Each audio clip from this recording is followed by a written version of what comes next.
6 jours avant la Pâque, Jésus vint à Béthanie, où était Lazare, qu'il avait ressuscité des morts.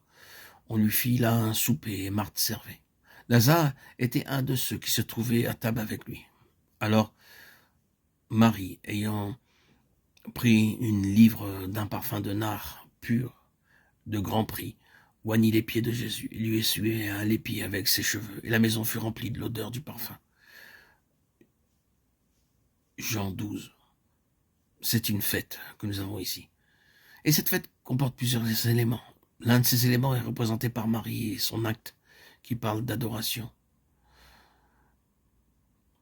De nouveau, ici, c'est une appréciation de la vraie valeur et de la vraie dignité du Seigneur Jésus que nous avons devant nous. L'adoration n'est pas autre chose. Dans la pensée de Dieu, l'adoration dépend toujours de l'idée que nous nous faisons de la personne de son Fils. Faire monter jusqu'à Dieu comme un parfum délicat l'expression d'un cœur qui s'est attaché au Seigneur Jésus. Voilà ce que c'est que l'adoration.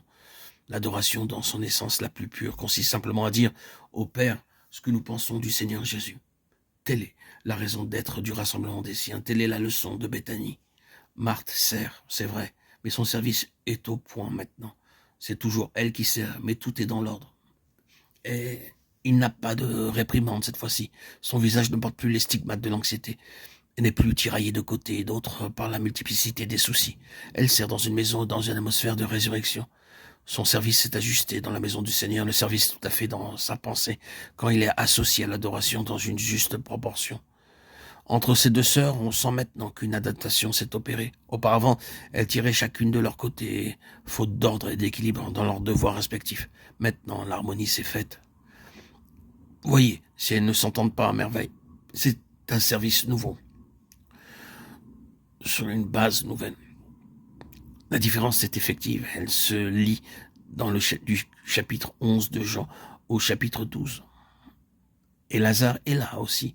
Il représente naturellement la vie de résurrection. Cela encore est une marque distinctive de la maison du Seigneur. Adoration, service, mise au point, vie de résurrection. Malheureusement, quand les choses en sont là, il y a toujours une ombre qui rôde dans le voisinage.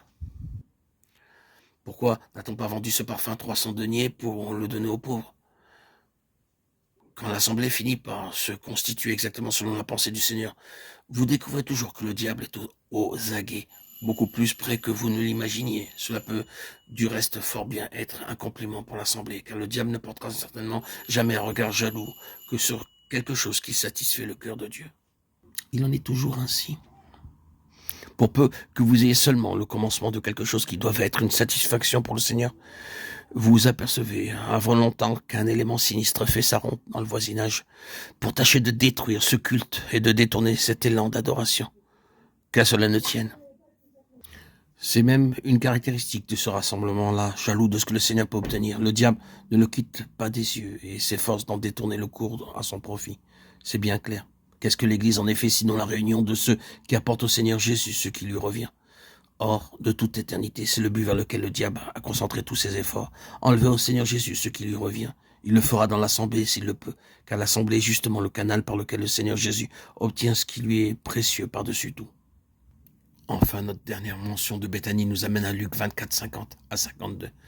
Puis, il les emmena jusque vers Béthanie, et élevant les mains, il les bénit. Et il arriva que pendant qu'il les bénissait, il se sépara d'eux et fut enlevé au ciel pour eux, après l'avoir adoré. Ils retournèrent à Jérusalem avec une grande joie.